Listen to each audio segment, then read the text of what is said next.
Hello champions, कैसे हैं आप सब। कहते हैं जब तर्क समाप्त हो जाता है तब गुस्सा आता है। और चूंकि आप सिविल के छात्र हैं तो इतना अच्छे से समझते होंगे। जब तर्क सॉरी गले में खराब जब तर्क समाप्त होता है तब गुस्सा आता है, क्योंकि जब तर्क समाप्त हो जाता है ना तब गाली गलौज की स्थिति आती है। और गाली गलौज के बाद भी जो नेक्स्ट स्टेप होता है वो स्टेप होता है मारपीट करने का। तो स्थिति ये है कि जब आप सामने वाले का जवाब नहीं देते तो या तो डांट के चुप करवाते हैं या उसके बाद एक्सट्रीम केस में गाली गलौज से लेके मारपीट तक की स्थिति हो जाती है।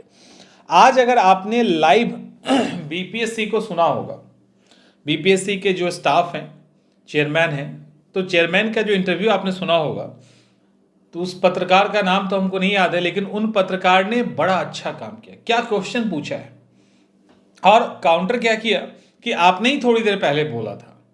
ये एक ऐसा सवाल था जिससे सबसे ज्यादा तिलमिला गए बीपीएससी के अध्यक्ष, बिल्कुल तिलमिला गए। और ऐसे कई सवाल पत्रकारों ने डायरेक्ट पूछा और वो सवाल बड़ा ही जेन्युइन था। वो सवाल हम भी पूछते, आप भी पूछते, या कोई स्टूडेंट होता या कोई होता तो उनसे पूछता, और उनके पास अगर जवाब होता तो सही तरीके से जवाब देते। अगर ठीक से देखो ना आप, तो स्टार्टिंग से लेके ही स्टार्टिंग मतलब बीपीएससी 70 का जब प्रोसेस स्टार्ट हुआ, उस प्रोसेस से अभी तक बड़ी अजीब तरीके से आयोग अपने आप को डिफेंड करने की कोशिश कर रहा है। जैसे डिफेंड करने के क्रम में ही बापू परीक्षा परिसर का एक वीडियो रिलीज किया गया। उसमें यह बताने की कोशिश की गई कि छात्र कैसे उपद्रवी की तरह आते हैं और किस तरह से क्वेश्चन पेपर फेंक देते हैं फलाने ढिमाका। बस उनको अपने आप को जहां डिफेंड करना था वो वाला सेक्शन उन्होंने दिखाया। सीसीटीवी फुटेज तो पूरे एग्जामिनेशन परिसर में लगा हुआ था।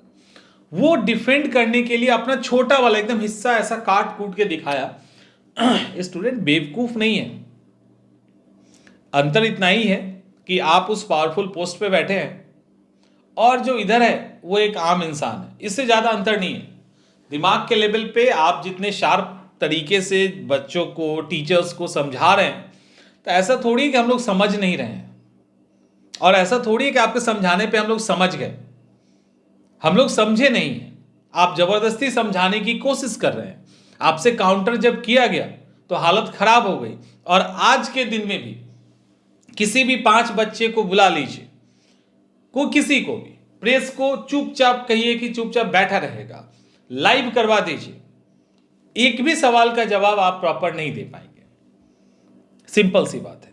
तो जो स्टार्टिंग से ही 70 का जब से एग्जामिनेशन स्टार्ट हुआ, जितने भी आर्ग्यूमेंट है सॉरी जितने भी आर्ग्यूमेंट है वो सब बेसलेस है, बिना सिर पैर का है, बिना सिर पैर का है। और सिर्फ आरोप किस पे लगता है? छात्रों पे। एक बार ये भी तो कहना चाहिए था ना कि आखिर इतने लेट से क्वेश्चन मिला कैसे। ये भी सुनने में आया है कि क्वेश्चन एक रूम में बांटा गया, फिर दोबारा ले लिया गया क्योंकि गलत तरीके से बांट दिया गया था पेपर। ऐसी कई सारी चीजें पटना के अंदर देखी गई, और की तो बात ही अलग है। तो समझ में आ रहा है। और इसमें क्या हुआ कि कहते हैं ना कि बहुत ही, छोड़िए उस लाइन को बोलने का मतलब नहीं है क्योंकि आप लोग दिल पे ले लोगे, लेकिन कहा जाता है कि भीड़ के पास दिमाग नहीं होता। तो एक बहुत बड़ा तबका छात्रों का भी है, वो चीज़ों को समझ नहीं पाया। स्टूडेंट को छोड़ दीजिए, टीचर्स भी समझ नहीं पाए। आयोग ने सबसे पहले टीचर्स में लड़वा दिया, टीचर स्टूडेंट के बीच में गलतफहमी पैदा करवा दी। अब स्टूडेंट के ग्रुप को भी अलग कर दिया। आपको क्या लगता है छात्र का ग्रुप एक साथ है? तो ये आपकी गलतफहमी है। अभी भी जिन छात्रों का एग्जाम हो गया है उनमें से बहुत सारे ऐसे स्टूडेंट हैं जो एग्जाम कैंसिल नहीं करवाने के पक्ष में हैं। ये आप जान लीजिए। और ये रिक्वेस्ट आयोग को भी गया है कि एग्जाम पूरा कैंसिल नहीं होना चाहिए, एग्जाम हो गया, आगे रिजल्ट दीजिए। यही चीज फॉर्म रीओपन के समय भी हुआ था। इवन मुझे भी कॉल्स आए थे कि सर आप फॉर्म रीओपन की बात क्यों कर रहे हो, वो नॉन सीरियस स्टूडेंट हैं। तो हुआ ये इस बीच में कि टीचर्स के बीच में, टीचर्स और स्टूडेंट के बीच में, अब स्टूडेंट्स और स्टूडेंट्स के बीच में अलग अलग गुट, अलग अलग मतभेद चीज हो रहा है। लीडर्स, जो स्टूडेंट लीडर्स हैं, उनका एक अलग ही है। तो सब मिला के हुआ ये कि सब अलग थलग पड़ गया। इसीलिए आपको याद होगा जब बीपीएससी में मूवमेंट हुआ था, गर्दनी बाग में भी हुआ था, उसके एक दिन पहले मैंने कहा था कि अलग अलग जगह से मूवमेंट स्टार्ट मत कीजिए, सब लोग मिलके बात करते हैं, एक ही जगह से एक ही जगह के लिए चलेंगे। लेकिन खैर एग्जीक्यूट नहीं हो पाया, कौन सुनता है। क्यों कहा जाता है कि मेढक को जिस तरह से तराजू पे नहीं तौल सकते, उसी तरह से पढ़े लिखे लोगों को एक साथ नहीं लाया जा सकता। जो कम पढ़े लिखे हैं उनको तो आप एक साथ ला के यूनाइट कर सकते हो, अधिक पढ़े लिखे को नहीं कर सकते। और आज प्रेस कॉन्फ्रेंस हुआ, वही घिसी पीटी बातें जो लगातार कही जा रही है 2 दिनों से। अभी लगातार, अभी हुआ क्या, जिस दिन नॉर्मलाइजेशन वाला मूवमेंट हुआ ना, उसके बाद से अतुल प्रसाद भी फेल हो गए हैं। हमारे जो चेयरमैन साहब हैं वो लगातार जो भी मीडिया वाला जा रहा है उनको लगातार स्टेटमेंट दे रहे हैं, लगातार, और एकदम एग्रेसिव और नाराज नजर आते हैं। कभी कभी होता है, किसी का नेचर होता है नहीं हंसने का, तो वो भी हो सकता है। क्योंकि अतुल प्रसाद जी बड़ा ही कूल तरीके से, कंपेयर नहीं करना अच्छी बात नहीं होती है, वो मैं कंपेयर नहीं कर रहा हूं, मैं एक बात कह रहा हूं कि अब इन्होंने भी मीडिया का सहारा ले लिया है अपनी बातों को पहुंचाने का, जो बिल्कुल नहीं ले रहे थे, अब उन्होंने ले लिया। और अभी बापू परीक्षा परिसर का एग्जामिनेशन इन्होंने कैंसिल किया। आपने ठीक से सुना या नहीं, उस एग्जाम को कैंसिल करते समय भी एक एहसान किया गया है अध्यक्ष साहब के द्वारा कि छात्र उपद्रवी थे, छात्र ने दिक्कत किया, यानी आयोग की तरफ से कोई दिक्कत नहीं था। भले 1 घंटे लेट से पेपर दिया गया, हम 4 घंटे बाद पेपर ले लेते, मतलब कहने का कोई सेंस ही नहीं बनता। आप उस पर बात नहीं कर रहे हो, और जो कुछ कमी रह गई उसको आगे दूर करेंगे। कमी रह कैसे गई, कमी रह कैसे गई? तो जब आप कमी रह गई और आप उसको दूर कर सकते हैं, तो जो उपद्रवी छात्र आपकी नजर में हैं उनसे भी एक छोटी सी गलती हो गई, अगली बार से नहीं करेंगे। उनसे एक छोटी सी गलती हो गई, उन्होंने उपद्रव कर दिया, उनको समझ नहीं आया, तो अगली बार से नहीं करेंगे। उनको पनिश करने की क्या जरूरत है? उनको पनिश करने का कोई सेंस नहीं बनता है। तो आपने इतना ब्लंडर किया उस एग्जामिनेशन सेंटर में, और कहां कहां क्या हुआ नहीं पता हमें। कई जगह से कई तरह की खबरें आ रही है, तो आप उसको सुधार लोगे अगली बार। लेकिन छात्र ने चूंकि उपद्रव किया आपके हिसाब से, तो आप उसको ठीक होने का मौका नहीं देंगे। जैसे कि आपने फॉर्म रीओपन नहीं करके सजा दे दी नॉन सीरियस स्टूडेंट को। तो ये दिक्कत है। जरूरत है यूनाइट रहने की, जरूरत है एक साथ रहने की, आज ही नहीं, आज के बाद भी कभी भी। बिना काम का आलोचना, कोई आपके सपोर्ट में नहीं बोल रहा है तब आलोचना, कोई बोल रहा है कम बोल रहा है तब आलोचना, कोई नहीं बोल रहा है तब आलोचना, इस तरह की चीजों से बचिए। क्योंकि बहुत सारे ऐसे हैं जो आपके साथ सिर्फ इसलिए नहीं आ पाते कि आप लोग जब टूट पड़ते हो ना, तो बुरी तरह से टूट पड़ते हो। और सिविल के छात्र हैं तो इतना मैच्योरिटी आपसे उम्मीद की जाती है कि आप चीजों को समझेंगे। कौन भड़काने की कोशिश कर रहा है, कौन तोड़ने की कोशिश कर रहा है, कौन साथ में है। हमारा एक और इंपॉर्टेंट मुद्दा है, और वो है एज रिलैक्सेशन का। एज रिलैक्सेशन नहीं, एज इंक्रीज करने का। वो मुद्दा भी बीच में कहीं दबता हुआ नजर आ रहा है, बट वो दबेगा नहीं, वो भी एक प्राइम मुद्दा है। अब उस पर आप लोगों का कॉपरेशन नहीं मिल रहा, तो बटोगे तो कटोगे वाला जो फॉर्मूला है वो एग्जैक्ट लागू ही नहीं हुआ, पूरी तरह से एग्जीक्यूट हो गया।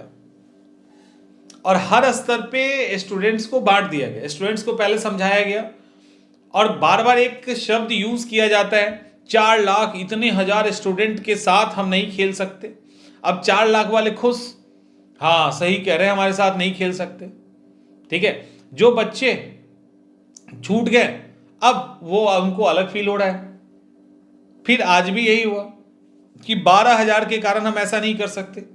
अरे 12,000 को तो छोड़ दीजिए, एक बच्चे के कारण भी अगर एग्जामिनेशन खराब हुआ है तो आपको करना चाहिए। वो एक बच्चा भी तो कीमती है, उसके भी तो अपने सपने हैं, उसने भी तो मेहनत किया होगा। तो 12,000 को तो छोड़ ही दो, अगर 5 बच्चे भी हैं, एक बच्चा भी है और गलती अगर आपसे हुई है तो फिर आपको उसको कंसीडर करना चाहिए। और हुआ ये कि पटना के बारे में, पटना का जो बापू परिसर है ये अचानक से लाइमलाइट में आ गया। इसके लाइमलाइट में आने के बाद और आई थिंक मेरे पास भी शायद दानापुर से, खगड़िया का भी कोई इशू है, लेकिन दानापुर का भी है मेरे पास, शायद दानापुर का आया है और कहीं कहीं का। तो वहां भी कुछ ऐसी चीजें हुई है। लेट से पेपर देना तो बहुत जगह हुआ है। तो ये सब मुद्दा दब गया। मीडिया में भी एक ही चल रहा है, बापू परिसर, और लोग चिल्ला रहे तो कोई सुन नहीं रहा है और दूसरे स्टूडेंट भी सुनने को तैयार नहीं है। तो दिक्कत ये है कि आप लोग एक काम तो जरूर करो एज ए छात्र, कि एक दूसरे को कोसना, क्रिटिसिज्म करना बंद कर दीजिए। हो सकता है उनकी बात, हो सकता है आपके फेवर में ना हो, आज नहीं है कल होगा। आप लोग का अगर सकारात्मक दबाव होगा तो वो अपनी बात को फिर बदल देंगे। लेकिन आप अगर बुरी तरह से क्रिटिसाइज कर दोगे तो क्या होगा। मैंने अभी कुछ स्क्रीनशॉट आया है बड़े बड़े चैनल्स का, जो ऑलरेडी अच्छे इंस्टीट्यूट हैं, रेपुटेटेड टीचर हैं, आप लोगों ने उनको ये हाल किया कि बेचारे का कमेंट ऑफ करना पड़ा उन लोगों को। तो ये सब काम मत करिए, इस सब से सिर्फ नुकसान होता है, फायदा नहीं होता है। तो इन सब चीजों से बचो। आपको लगता है कि आपने एक छोटा सा कमेंट कर दिया, आपके उस छोटे से कमेंट को कोई अगर पढ़ता है और वो साथ में आना चाहता है, कुछ बोलना चाहता है, डर के मारे नहीं आ पाता है। और ऐसी कई कई कई कई सारे, मतलब बहुत बड़ी संख्या में लोग हैं जो ऐसे हैं। और मैंने इस बात को लेकर पिछले 2-3 सालों से आपको कहा है कि ये सब चीजों को रोकिए। इस तरह से ट्रोल अब एटलीस्ट कम से कम आप मत किया कीजिए किसी को। तो अभी देखो बहुत सारे टीचर्स सब कह रहे थे री एग्जाम होगा, मतलब री एग्जाम रीओपन होना चाहिए, सबने सपोर्ट किया। अब वो एग्जीक्यूट नहीं हुआ तो कोशिश तो की गई, और जिसने कोशिश ही नहीं किया उसका क्या। अभी एग्जाम कैंसिल करने की बात चल रही है, उसकी भी बात की जा रही है अलग अलग प्लेटफॉर्म से। सिर्फ बापू सभागार का हुआ, बापू सभागार नहीं, बापू एग्जाम परिसर का। अब सवाल है कि वहां का हो गया और पे कंसीडर ही नहीं है, बात ही नहीं है। और ये बात तो पहले से ही पता थी कि यहाँ तो एग्जाम होगा लेकिन और जगह मुश्किल है होना। तो कुछ चीजें प्रैक्टिकली भी होती है। कुछ लोग आप में से आग लगा देंगे, फूक देंगे, फलाना ढिमाका। अब इतना ही आग लगाना और फूकना है तो कौन कौन आग लगा सकते हो और कौन कौन फूक सकते हो बता दो अपने आप को, लेके चलते हैं, फूक दीजिए और आग लगा दीजिए। तो ये सॉल्यूशन नहीं है। और ये सब सोशल मीडिया की हवाबाजी है। तो इन सब से थोड़ा सा बचिए। और अनकॉन्स्टिट्यूशनल वे से तो किसी को जाना ही नहीं है। भारत की आज़ादी तक नहीं मिल पाई और छोटे छोटे डिमांड या बड़ा डिमांड हो वो पूरा होता है, ऐसा नहीं है। लेकिन उसके लिए प्रॉपर वे है, अकॉर्डिंग टू कॉन्स्टिट्यूशन, हमें अकॉर्डिंग टू लॉ भी हम एफर्ट करते हैं, तब भी वो चीज़ें एग्जीक्यूट होती है। तो आई थिंक आप बात समझ रहे होंगे। लेकिन एक चीज़ है इन सब चीज़ों में कि आयोग का जो एटीट्यूड है, आयोग का जो रिस्पॉन्स है छात्रों को लेकर, वो बहुत ही नकारात्मक है। और ये बात कोई भी कह सकता है जो इस आयोग से परिचित नहीं है वो भी।